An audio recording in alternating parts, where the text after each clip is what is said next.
solución. Muy buenos días, bienvenidos a un nuevo episodio de No Estoy Solo en este sábado 13 de septiembre.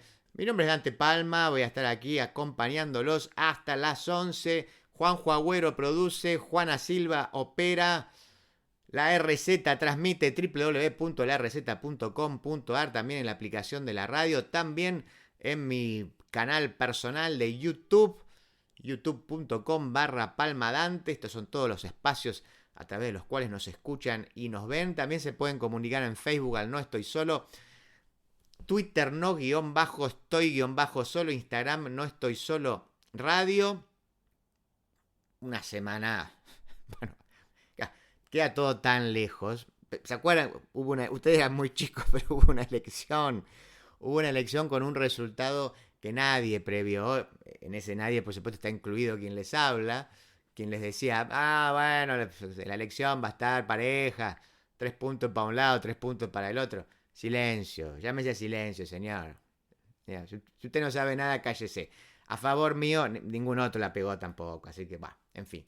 No voy a hablar mucho de la elección ahora porque hacemos un editorial bastante extenso al respecto, pero bueno, quedará abierto ahí a interpretación si obviamente, de nuevo, las encuestas fallaron, los analistas fallamos, o es cierto que era muy difícil medir lo que, digamos, las consecuencias del presunto caso de corrupción, además de también muy difícil, esto sí es cierto también, metodológicamente era complicado tomar en cuenta, bueno, cuánta gente iba a votar, o sea, el ausentismo es muy difícil de predecir, a su vez, eso, una elección tan particular donde se vota por sección, bueno, era difícil, pero la verdad es que eso, todos coincidían en que era una elección pareja que finalmente no fue.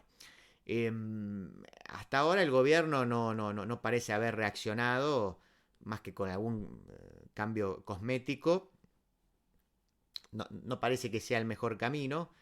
Insisto que vamos a hablar de esto en un ratito. En el discurso, Milei entiende que el problema es político y no económico. Es algo que me gustaría discutirlo.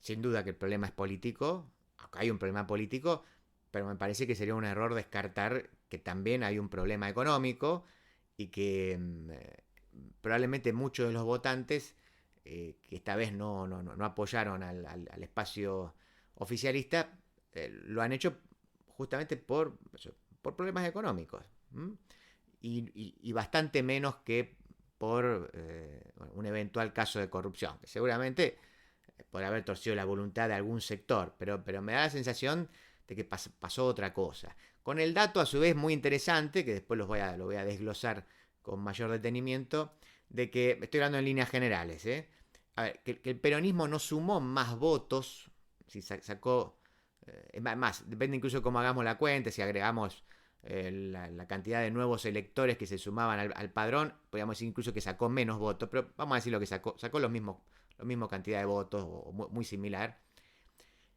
Pero claro, la suma de la Libertad Avanza y el PRO perdieron un montón de votos, perdieron casi 1.500.000 votos, que no fueron a otras fuerzas. No fueron al peronismo, pero tampoco fueron a terceras fuerzas. O sea, se quedaron en la casa esos votos. Así que ahí hay algo, en todo caso, para pensar a futuro y para ser cautelosos, me parece a mí, ¿no? Porque yo estoy escuchando, ya lo venían diciendo también, pero estoy escuchando que mañana el presidente se va en helicóptero. A ver, yo sería cauteloso. Nada se puede prever. Hace un mes el gobierno arrasaba todas las elecciones. Ahora eso está en proceso de descomposición. Esto lo digo yo. No creo que se vaya en helicóptero. Pero ni tampoco lo deseo, por cierto. Pero ahora sí, parece que está en una situación de crisis que no sabemos si es terminal, pero una crisis de la cual está costando mucho salir. Está costando mucho salir. Y me cuesta pensar, bueno, a ver qué tipo de golpe de timón podría dar como para, en todo caso, generar un relanzamiento. Por ahora lo que vemos es vetos y más vetos, dificultad para retomar el diálogo con los gobernadores. algo comprensible si yo fuera gobernador. Es decir, me measte durante 18 meses y ahora me venís a pedir ayuda.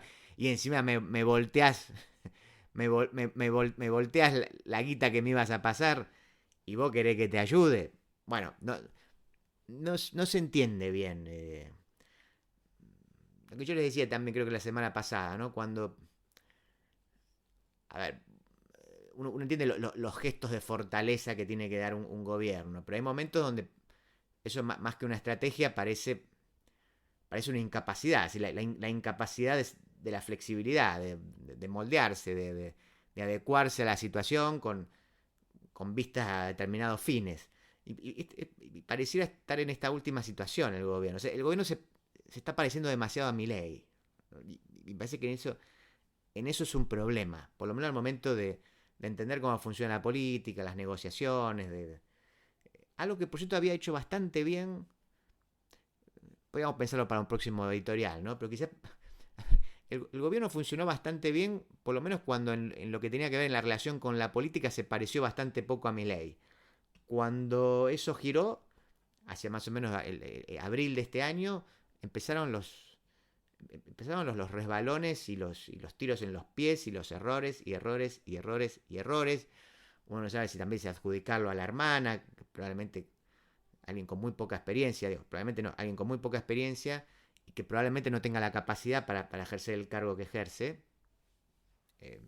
Lo digo así, tampoco la conozco, pero los antecedentes seguramente no juegan a su favor.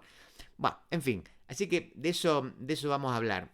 Y también tenemos siempre una segunda parte de este programa que se las voy a contar después de escuchar el audio del municipio de Merlo. La Secretaría de Cultura, Educación, Deportes y Recreación de Merlo te invita a las escuelas deportivas. Ajedrez, atletismo, básquet, boxeo, hockey, pádel, patín, skate, taekwondo, tenis, vóley. Dirigidas a niños, niñas y adolescentes de 6 a 17 años. Más info e inscripción en la Subsecretaría de Deportes, Avenida Constitución 92, o en las redes de la Subsecretaría de Deportes. Gobierno del Pueblo de Merlo. Gustavo Menéndez, Intendente.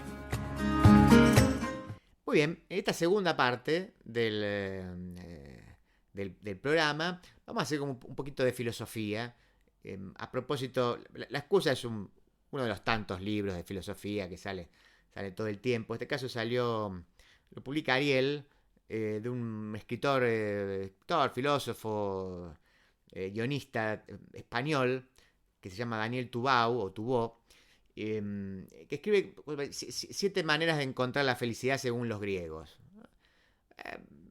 El título suena bastante autoayuda. No lo es. El libro está por encima de la media de la mayoría de los libros que salen en esa línea, y hace como un rastreo interesante sobre distintos puntos de vista, por ejemplo, entre Sócrates y Platón, pero también entre algunas de las escuelas más importantes, no sé, los cínicos, los estoicos, los epicúreos, los escépticos.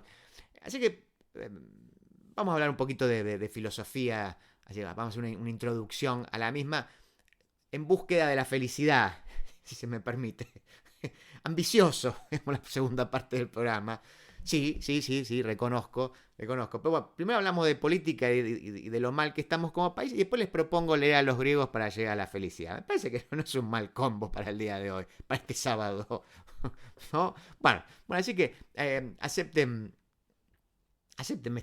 esta propuesta. No me voy a extender mucho porque son 2 secciones editoriales largo y el comentario al libro también. Así que vamos a escuchar juntos el audio del municipio de José Cepaz y después nos vamos a preguntar si es preferible gobernar para las mayorías o tener razón. En José Cepaz sumamos 40 móviles de seguridad para fortalecer la protección ciudadana. Mayor presencia, más prevención. José Cepaz crece. Tributo por seguridad e higiene, vencimiento 30 de septiembre. Tributo por conservación de la vía pública, primer vencimiento 12 de septiembre. Segundo vencimiento 26 de septiembre. Pedí tu recibo por WhatsApp al 113-878-9504. Municipalidad de José Cepaz. Intendencia Mario Ishi.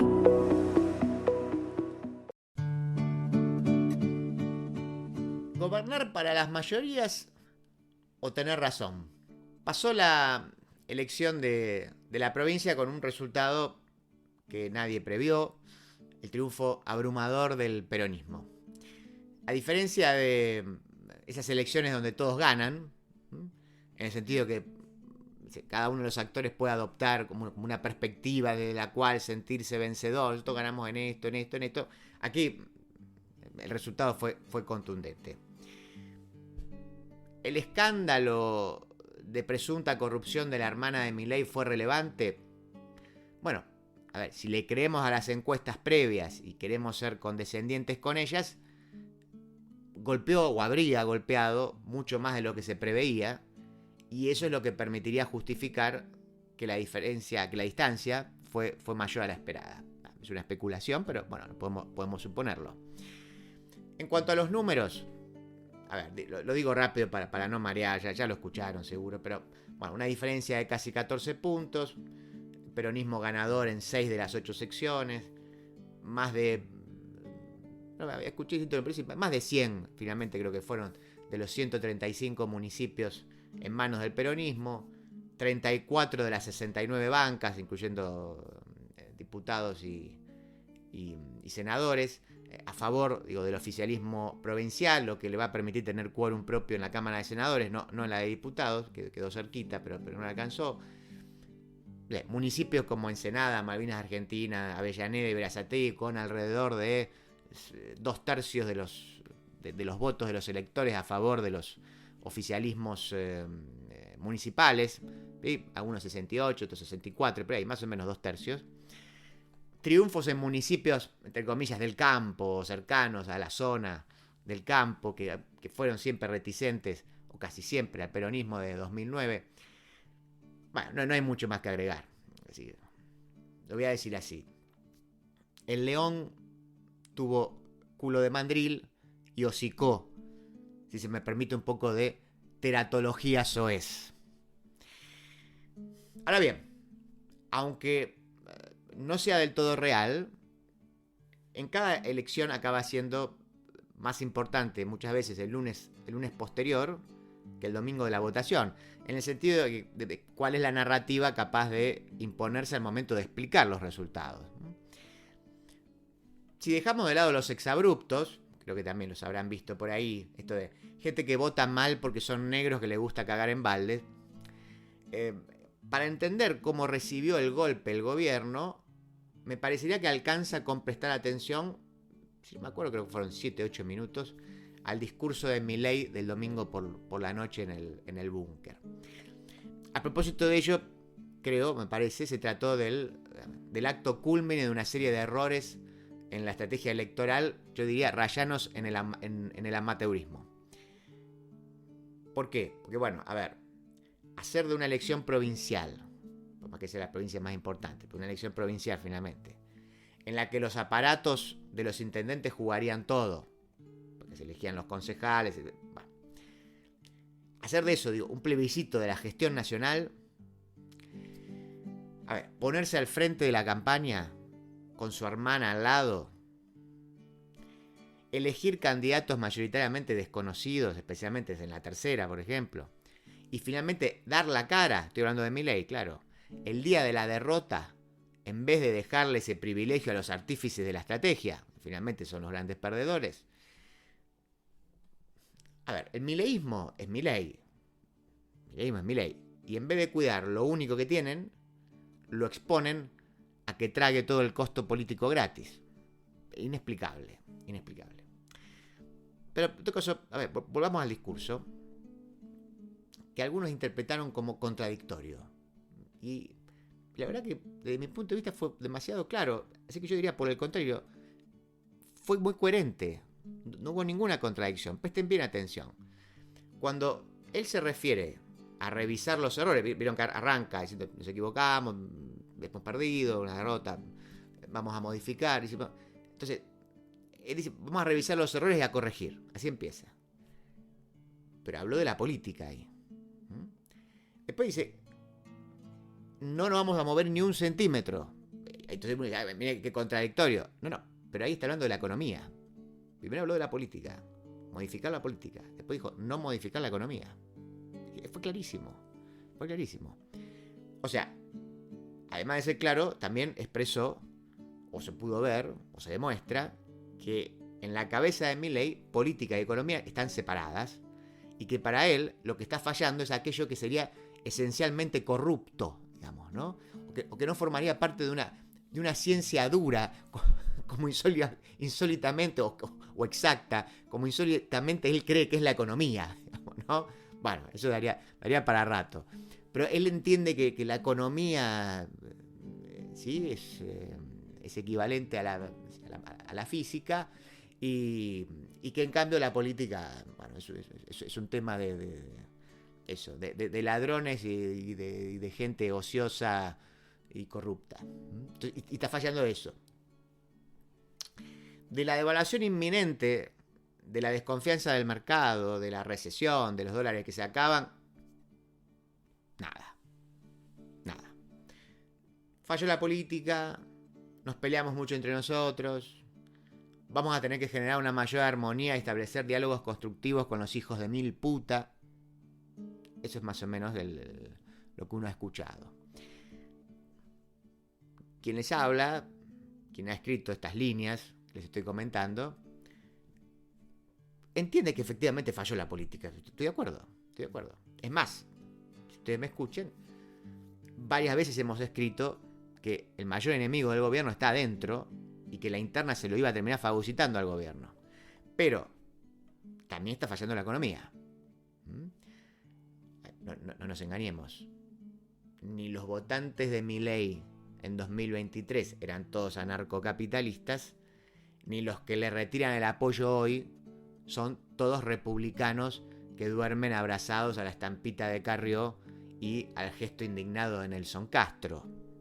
No, ni una cosa ni la otra. O sea, habrá un sector cuyo antiperonismo rabioso justifique votar cualquier cosa, pero hay otros donde el bolsillo prima. Y si bien este gobierno nunca ofreció bonanza, por decirlo de alguna manera, sí brindó control de la inflación, eso es evidente, y sobre todo también dio esperanza de que la cosa iba a mejorar. Dio eso también. Para expresarlo en términos económicos como le gustaría a Milei, el principal, o el activo de Milei junto con la baja de la inflación, era esa esperanza que puede traducirse en una compra anticipada de tiempo. Una esperanza que puede traducirse en una compra anticipada de tiempo. O sea, los argentinos compramos dólares. El gobierno había logrado esperanzar a un sector y con ello comprar tiempo. Cuando en realidad, como el resto de los argentinos, hubiera sido mejor que comprar a dólares. El punto es que, siguiendo con la analogía, el dólar sigue bajo, aún con la última suba, pero el tiempo ya está cotizando demasiado alto y se está acabando. Y no hay FMI que te pueda prestar tiempo. O sí, pero poquito. Dar un golpe de timón, o al menos ofrecer varios golpes de efecto, porque nadie le exige a Milei que se vuelva keynesiano, parece la única posibilidad de un relanzamiento del gobierno de cara a su segunda parte del mandato, algo que no está haciendo, por lo menos durante esta semana. El punto es que, a Milei, me parece a mí, le interesa más tener razón que gobernar. Su accionar, lo hemos dicho también varias veces, está comandado por una mezcla de delirio místico y una nostalgia de estudiantina universitaria mal saldada, diría yo, por la cual, o sea, por ejemplo, su enfrentamiento con Kicillof deviene un enfrentamiento académico personal y también académico. O sea, Milei no conoce lo que es una asamblea universitaria, está claro, pero en su fantasía juvenil él le gana el debate al representante de los keynesianos y demuestra ser el mejor liberal. Todos tuvimos de esas fantasías, pero o sea, en la mayoría de los casos, pasados los 20, entramos en razón y nos damos cuenta que no valía la pena discutir con semejante... No, eso. o que en todo caso hay cosas más importantes donde depositar la libido, ¿no? Ahora, bueno, usted dirá, ¿y del otro lado qué ocurrió? Bueno, el gran ganador fue Kicillof. Parece que eso no hay duda. Ganó hacia afuera contra Milei y hacia adentro contra el sector de Cristina y de la Cámpora, que lo torpedearon hasta el final, incluso en plena campaña, por la osadía del, ¿cómo decirlo? A ver, por la osadía del gesto político de autonomía que suponía desdoblar. Porque la verdad que fue nada más y nada menos que eso. O sea, mentía Kicillof cuando decía que desdoblaba para que se evalúe la gestión provincial. Pero también era mentira que el kirchnerismo se opusiera porque aquello nacionalizaba la campaña y auguraba un mal resultado. No, estaban midiéndose y el gobernador, que todavía debe las nuevas canciones, estamos esperando el disco, estaba diciendo en ese gesto, yo no soy Alberto. Conmigo no. Y jugó y ganó. De la única manera que le podía salir bien. Esto es ganando por lejos. Recuerden que yo en varios editoriales le dije, en todas las circunstancias pierde, va a salir perdiendo Kicillof, salvo que se dé una cosa que era muy improbable, esta que ocurrió. ¿Sí? Aquí ganó, sin dudas ganó. A ver, aun cuando el kirchnerismo duro pueda achacarle algo a él, a Kicillof y a los intendentes, si el resultado en octubre es menos holgado, imagínense que en vez de 14 la diferencia es 5, obviamente los van a ir a atacar. Pero lo cierto es que Kicillof sale enormemente fortalecido y la foto del acto sin Máximo y con representantes de la Cámpora al costado, por lo menos lo que yo los vi, estaba creo que Julián Álvarez y Mayra Mendoza, capaz que se me escapó alguno, pero muy al costado, de hecho la imagen principal no los mostraba, había que correr la cámara.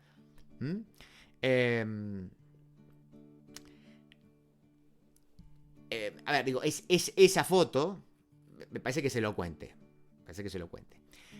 Y también leía por ahí algunas cosas. A ver, leía gente que afirmaba que, en realidad el triunfo de Kicillof fue posible gracias a los resultados obtenidos por los municipios que gobiernan la Cámpora. O también, o que esos resultados demostrarían que esos intendentes jugaron con el gobernador, como que acabaron la interna. Yo creo que quienes nos dicen eso o son miopes o nos toman el pelo. A ver, uno puede decir, ¿y qué esperaban?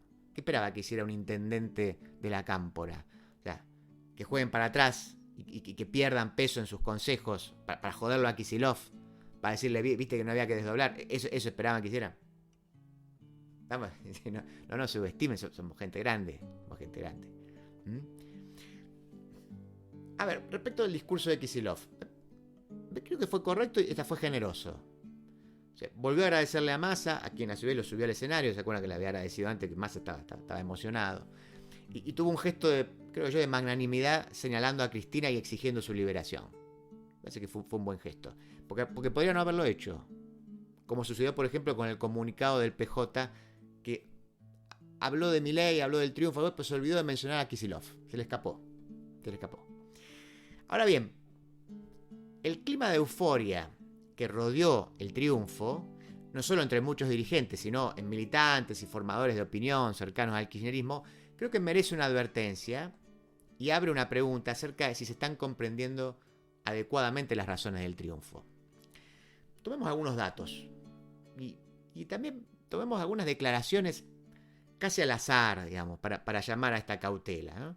Estoy haciendo un recorte arbitrario seguramente, pero por las cosas que leí por ahí. Y lo digo en números redondos ahora, los datos. Comparado con 2021, digamos, con la anterior legislativa, más allá de que no estaban desdobladas, así que ahí habría que poner algún asterisco, pero comparado con la única más o menos referencia cercana, Kicillof obtuvo unos 375.000 votos más. Un poquito más. La verdad que es algo para destacar, porque el ausentismo respecto de esa elección aumentó casi un 10%. Así que hubo menos gente que fue a votar y le sacó más votos. No mucho más, pero sacó más votos. Claro, hay un tema igual. Respecto de aquella elección, el padrón se agrandó en 1.600.000 votos. O sea, él sacó algo menos de 400.000 más, pero el padrón aumentó 1.600.000. Como casi que decir, de los nuevos, digamos, solo sacó el 25% de los nuevos. Entonces, bueno, a ver, para no ponernos tan en detalle. Podría decirse entonces que Kicillof obtuvo algo menos que la elección legislativa pasada, pero en todo caso se trata de una diferencia poco relevante. De modo que, para no marearlo, número más, número menos, Kicillof sacó la misma cantidad de votos. La misma cantidad de votos. ¿Quiénes perdieron? Bueno, los que perdieron escandalosamente fueron sus adversarios. Perdieron, respecto a esa misma elección, 1.500.000 votos si sumamos lo que obtuvieron en ese momento, que iban separados, Libertad Avanza con el PRO. Entonces la pregunta es, bueno, ¿y a dónde fueron esos votos? Porque si vos me decís que Kicillof sacó lo mismo, ¿a dónde fueron? ¿Fue una tercera fuerza? No, se fueron a la casa esos votos. Se quedaron en la casa, en realidad. Se quedaron en la casa de cada uno de los electores, porque entre aquella votación y esta, hubo 2.500.000, insisto, Libertad Avanza más PRO perdieron 1.500.000. En esta elección hubo 2.500.000 votos perdidos extra si se suman los ausentes, blancos y nulos. O sea, pasamos de 3.800.000 en 2021 a 6.300.000 votos entre blancos, nulos y 2.500.000 más. Los otros perdieron 1.500.000. Vamos a decirlo en buen criollo, porque estoy dando muchos números, se van a marear de nuevo. Por las razones que fueran, entonces, quien no votó a la Libertad Avanza y al PRO, no votó al peronismo. O sea, esos votos no fueron al peronismo. El peronismo se quedó igual. Los votos que ellos no sacaron, se quedaron en la casa. Porque tampoco fueron a ninguna, las otras fuerzas tampoco subieron. ¿Sí? Entonces, ese voto está ahí. Está en la casa. Latente. Esperando una motivación, diría yo, sea por la positiva, una nueva esperanza blanca, como pudo ser Milei, sea por la negativa, no permitir que vuelva al gobierno la esperanza de los negros. Por supuesto, esta última frase es una provocación. Ya saben lo que yo pienso, y lo hemos dicho acá hasta el hartazgo. La composición social del mileísmo se alejaba, por lo menos, de ese conglomerado clasista, antiperonista, más tradicional que apoyó al PRO siempre. No era lo mismo. Así por lo menos fue hasta 2023. Quizás ahora estamos viendo, por algunos datos, que eso comienza a cambiar y que podría inferirse que ahora Milei está como cooptando esos sectores que siempre fueron PRO y que estaría perdiendo más predicamento en esos sectores nuevos, digamos, que ofrecía en relación al PRO, sectores más bajos. Vamos a verlo en todo caso, a ver si eso se confirma. En todo caso, el desencanto mileísta no devino apoyo al peronismo.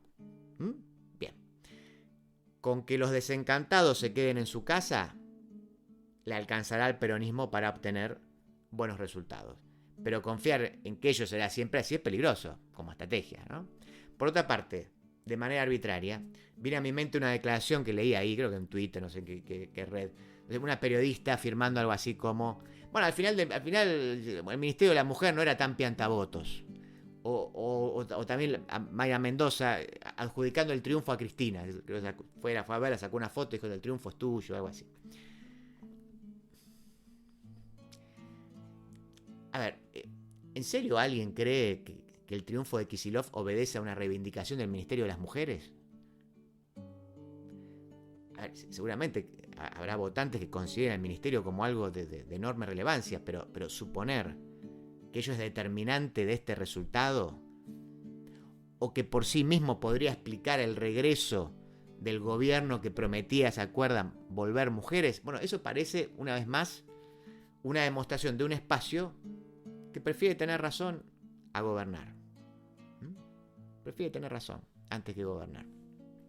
En el mismo sentido, a ver, nadie puede pasar por alto que Kicillof fue una creación de Cristina.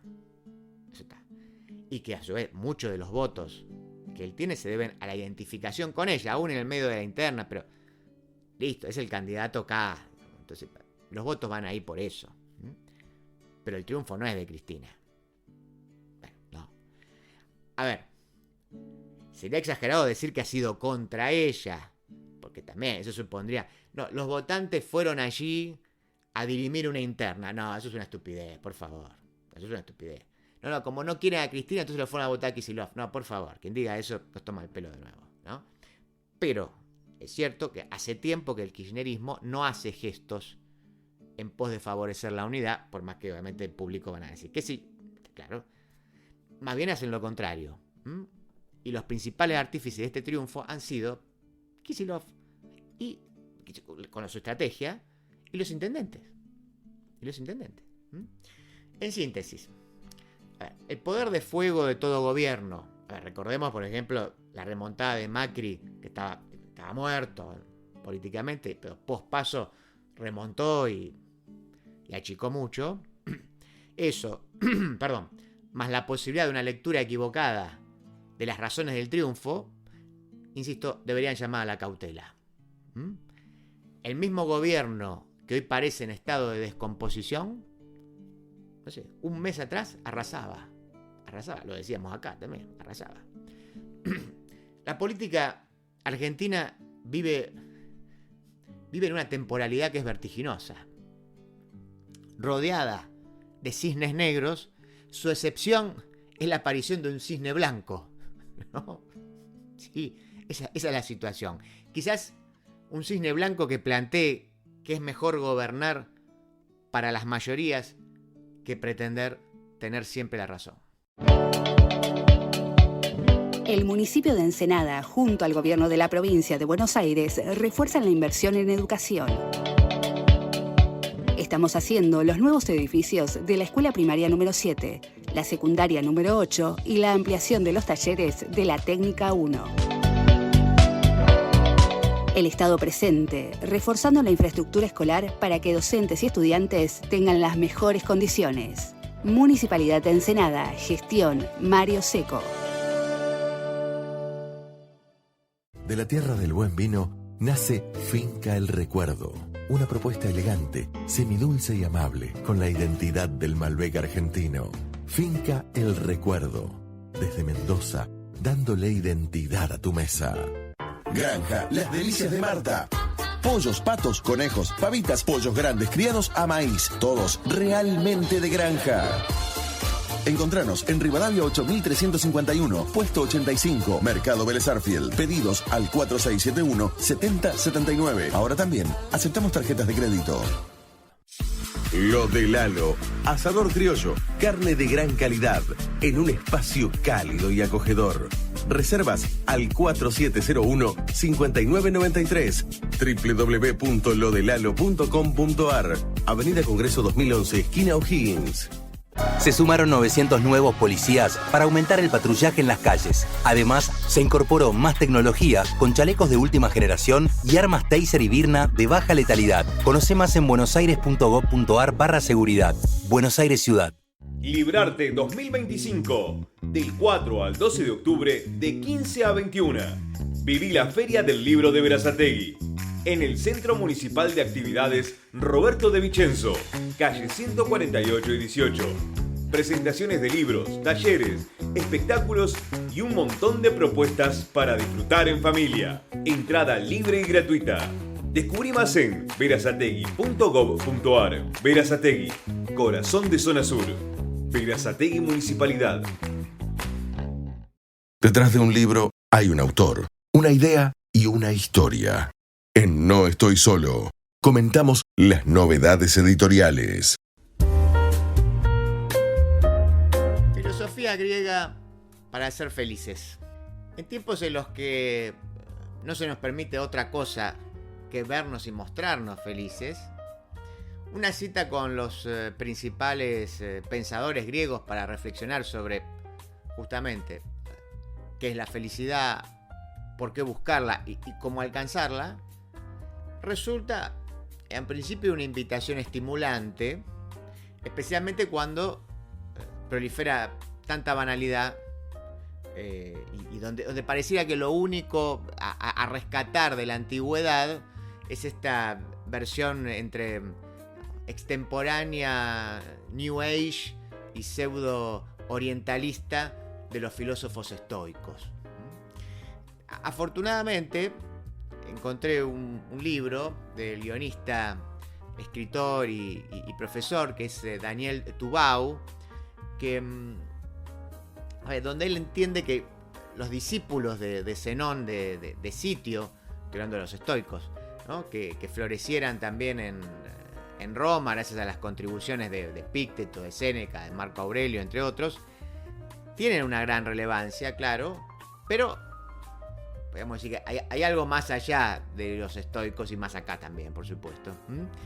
De aquí que, en este libro que yo les comentaba, que se llama 7 maneras de alcanzar la felicidad según los griegos, que lo publicó Ariel, lo que hace el autor es proponerse, desarrollar comparativamente las reflexiones de los estoicos, pero también de Sócrates y Platón por un lado, de Aristóteles, de Demócrito, los escépticos, los cínicos y los epicúreos. De ahí las 7 formas, ¿no?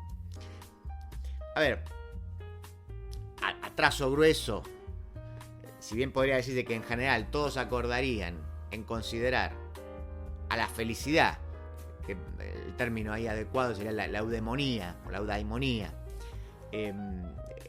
todos consideran en principio, en general, que esa felicidad es el bien supremo. Bueno, el contenido de la misma varía entre las escuelas y los autores, como realmente nos pasa a todos nosotros. Bueno, entendemos distintas cosas por felicidad o hay distintas cosas que nos hacen felices. Para Sócrates, por ejemplo, la virtud moral, el autodominio y guiarse por el método dialéctico, digamos, como una forma de alcanzar la verdad, eran elementos centrales para alcanzar la felicidad.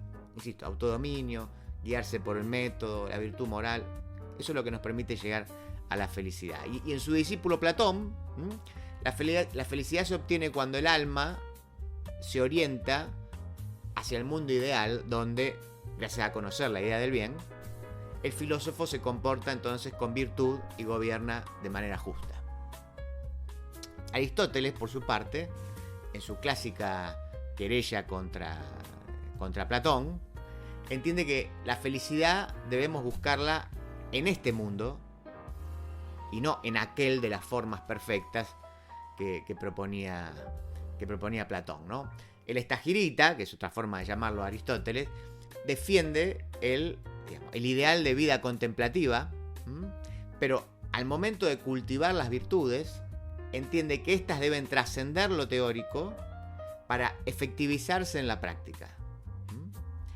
O sea, la apuesta por la racionalidad no deriva en un rechazo a las pasiones, sino en la búsqueda de, también famoso concepto de un término medio. Por ejemplo, a ver, la valentía es el término medio de la temeridad y la cobardía. Entre ellos dos está la valentía. La generosidad es el término medio entre el despilfarro y el ser un tacaño. La mansedumbre, el término medio entre ser iracundo y no sentir ningún tipo de ira. Y la magnanimidad es el término medio entre la vanidad y la humildad. Tubau, o Tubau, me disculpe si lo estoy pronunciando mal, lo pronuncio como lo leo, digamos. Encuentra antecedentes de esta perspectiva aristotélica en Demócrito.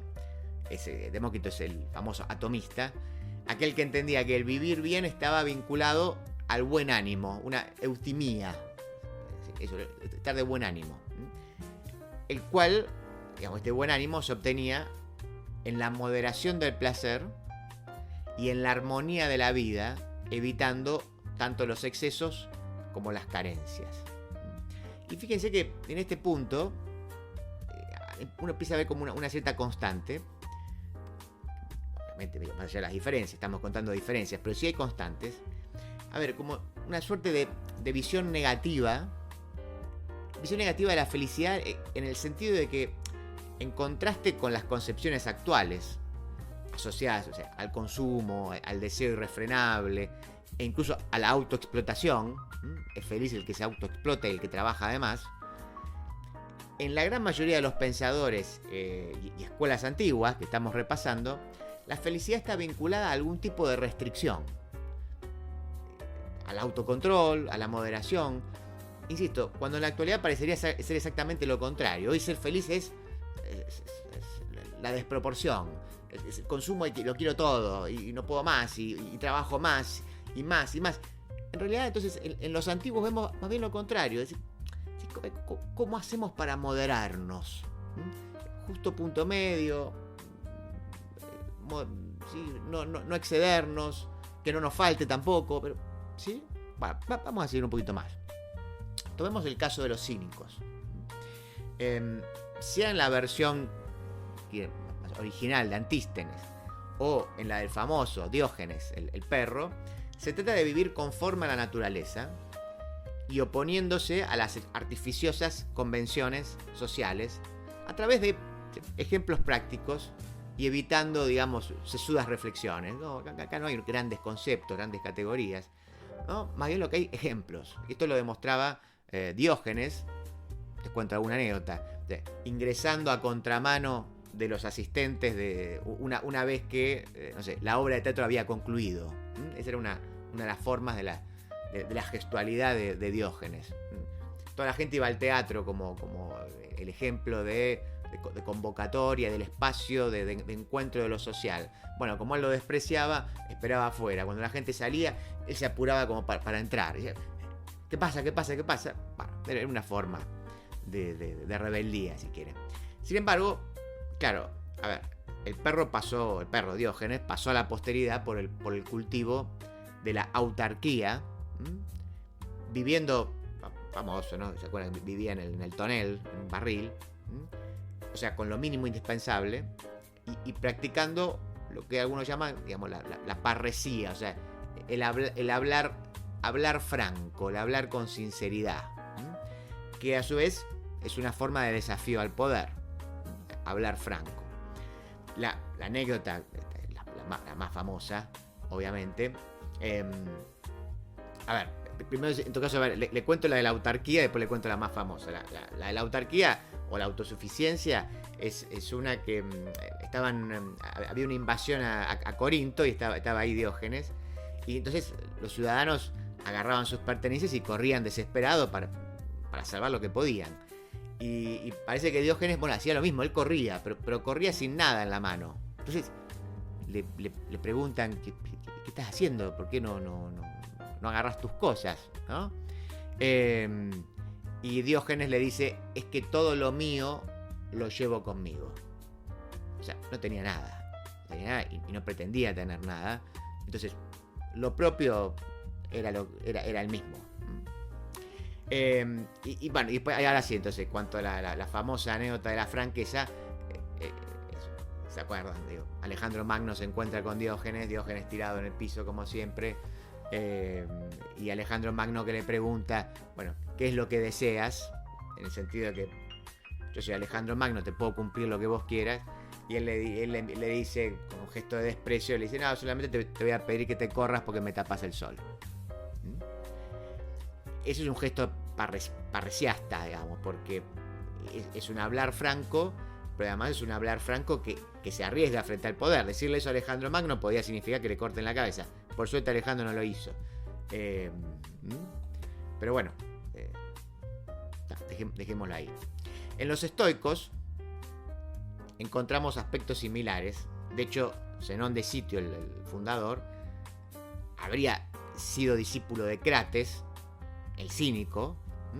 Si bien Tubau indica que la cuestión del autodominio en esta escuela tiene una justificación más bien metafísica, ¿no? como la que tenían los estoicos, porque su rechazo como la que tenían los cínicos, perdón, porque su rechazo al placer y a la riqueza, que en los cínicos era un acto de rebeldía, en los estoicos deviene de la aceptación racional del orden cósmico.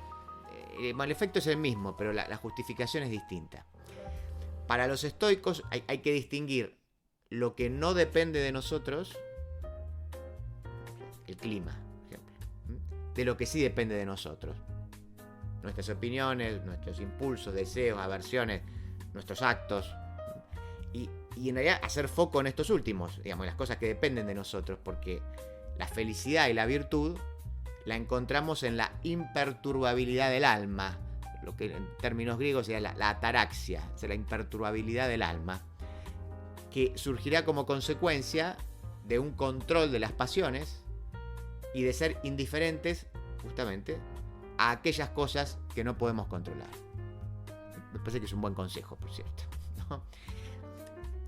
A ver, en apariencia, entonces, los grandes rivales de los estoicos serían aquellas escuelas que conectaban la felicidad con el placer. Prácticamente no hablamos demasiado del placer.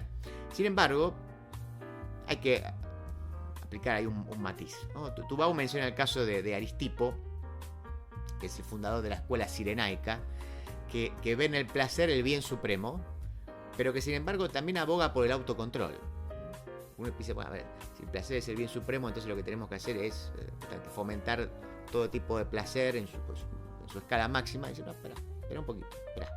En el caso de los epicúreos, por ejemplo, también el énfasis está puesto en el placer, aunque no se trata de los placeres que podemos llamar concupiscentes, no sé, placer del desenfreno, no sé, desde lo sexual hasta lo que tiene que ver con desenfrenos del cuerpo, desde de comer mucho. No tiene que ver con eso, con los placeres de la parte baja del cuerpo, sino, por ejemplo, del placer de no sufrir dolor en el cuerpo, el placer como ausencia de dolor, y de aquellos que, una vez más, en la línea de los anteriores, no turban el alma. Placeres que tienen que ver con movimientos muy bruscos, y esto son perturbadores. Está el famoso tetrafármaco de los epicúreos, que dice, por ejemplo, que no hay por qué temerle a los dioses. No hay por qué temerle a los dioses porque, dice, ellos no se ocupan de nosotros, ni castigan ni recompensan. Por supuesto, después vino el dios cristiano, que tiene otro perfil, pero para los epicúreos no.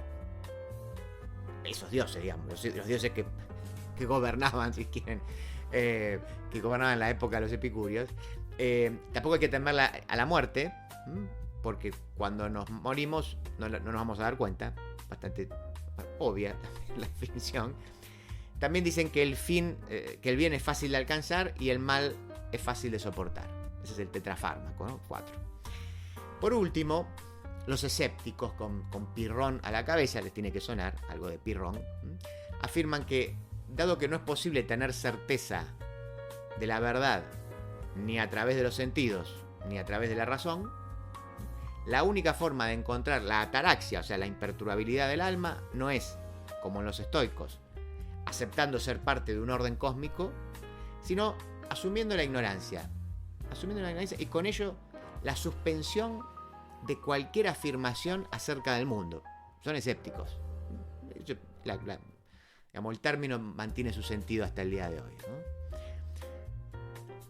Voy cerrando con esto. El libro de Tubau culmina con como una propuesta y con un intento de responder a la pregunta sobre, como decíamos al principio, qué es y cómo alcanzar la felicidad, ¿no? En cuanto a la primera, acerca de qué es, le hace como una salida ecléctica. Les leo un pedacito. Dice: habría que ser estoicos cuando no hay más remedio que soportar situaciones extremas. Esto también es una forma en que usamos hoy la palabra de estoico, la resistencia estoica. Hay que ser pirrónicos y cínicos ante las convenciones sociales absurdas. Hay que ser escépticos ante las grandes promesas de los políticos. Epicúreos para darnos cuenta de que no sentir dolor y no estar enfermo es ya casi la felicidad. Cirenaicos para disfrutar de todo tipo de placeres, con moderación seguramente. Aristotélicos y epicúreos para considerar las consecuencias del exceso. Aristotélicos, platónicos, democritios y escépticos académicos para buscar los placeres de la investigación, la curiosidad y cierta trascendencia que no tiene por qué ser religiosa, ¿no? Eso dice el autor. Y en cuanto al interrogante central, en una línea que podríamos definir entre escéptica y existencialista, para hacerlo un poquito más moderno, incluso con algunas reminiscencias, si se acuerdan alguna vez lo vimos acá, del mito de Sísifo de Camus. Tubaul considera que la filosofía nos enseña que la felicidad no es el estado emergente del cumplimiento de un propósito, es decir, aquello que se obtiene cuando alcanzamos la meta. No es eso. Uno siempre piensa, bueno, el momento en que sea feliz. Entonces el momento en que sea feliz va a ser cuando cumpla tal cosa. No. Se trata más bien de la trama más que del desenlace.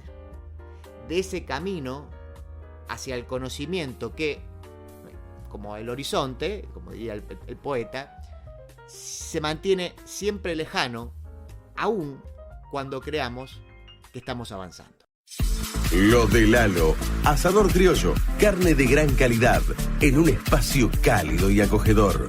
Reservas al 4701-5993, www.lodelalo.com.ar, Avenida Congreso 2011, esquina O'Higgins. Toma yerba mate Titraijú. La yerba generosa, elaborada en barbacoa, 100% natural, libre de agrotóxicos y apta para celíacos. Además, tomando yerba mate Titraijú, ayudas a las familias yerbateras de Oberá, aportando al logro de la soberanía alimentaria. Hace tu pedido a los teléfonos 15 64 51 68 69 y 011 2007 86 88. En José Cepaz sumamos 40 móviles de seguridad para fortalecer la protección ciudadana. Mayor presencia, más prevención. José Cepaz crece. Tributo por seguridad e higiene, vencimiento 30 de septiembre. Tributo por conservación de la vía pública, primer vencimiento 12 de septiembre. Segundo vencimiento 26 de septiembre. Pedí tu recibo por WhatsApp al 113-878-9504. Municipalidad de José Cepaz. Intendencia Mario Ishi. Se sumaron 900 nuevos policías para aumentar el patrullaje en las calles. Además, se incorporó más tecnología con chalecos de última generación y armas Taser y Birna de baja letalidad. Conoce más en buenosaires.gov.ar/seguridad. Buenos Aires Ciudad. De la tierra del buen vino nace Finca El Recuerdo. Una propuesta elegante, semidulce y amable, con la identidad del Malbec argentino. Finca El Recuerdo. Desde Mendoza, dándole identidad a tu mesa. No estoy solo, con Dante Palma, especialista en hacer programas de radio con y sin dinero.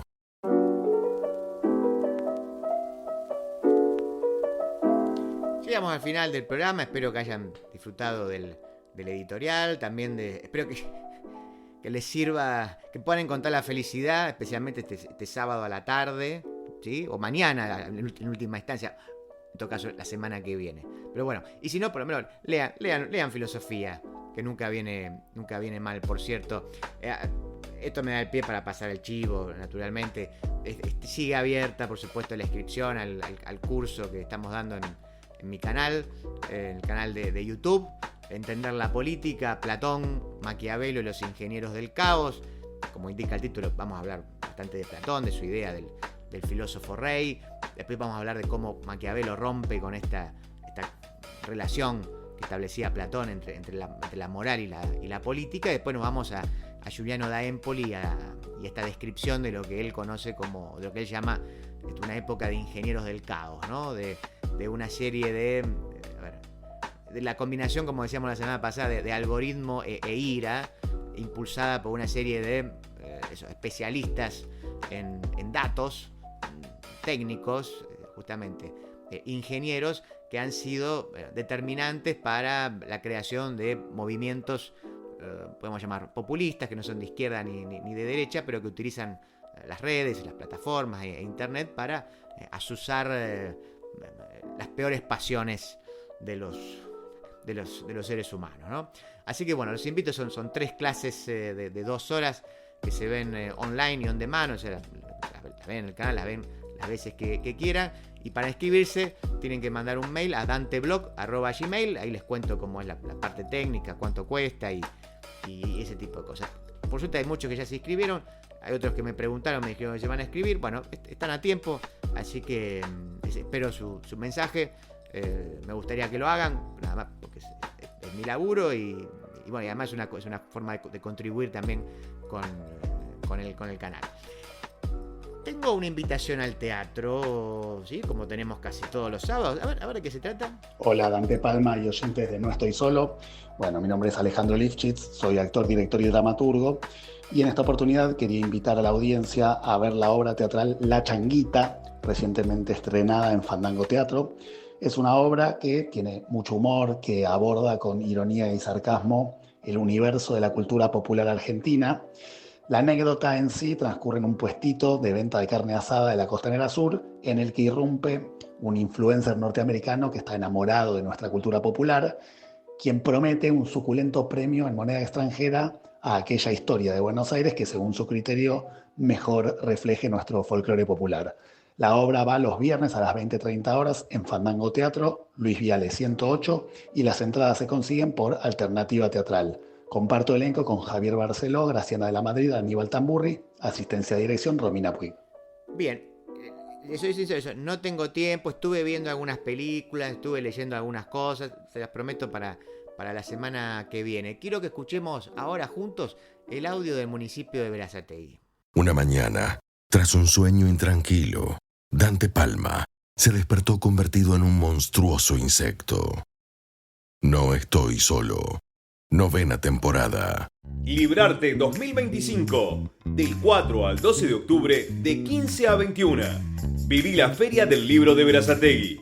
En el Centro Municipal de Actividades Roberto de Vicenzo, calle 148 y 18. Presentaciones de libros, talleres, espectáculos y un montón de propuestas para disfrutar en familia. Entrada libre y gratuita. Descubrí más en berazategui.gov.ar. Berazategui, corazón de zona sur. Berazategui Municipalidad.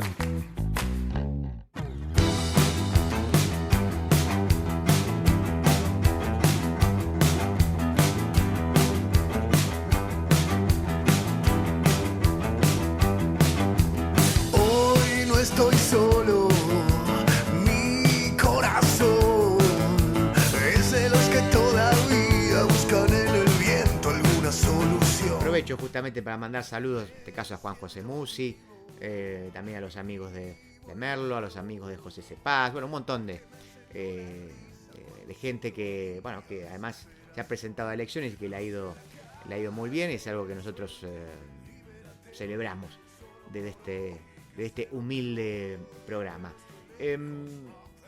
Les prometo entonces sí hacer una agenda cultural más robusta la semana que viene, y ahora les cuento que este programa lo produjo el señor Juanjo Agüero, que vamos a subir todo el material a nuestro canal, a mi canal de YouTube, youtube.com/palmadante. Recuerden que ahí están también los videos y hay otros materiales que no entran en el canal. Le decía entonces, Juanjo Agüero produjo, estuvo Juana Silva en la operación. Yo los espero el próximo sábado. Mi nombre es Dante Palma. No estoy solo.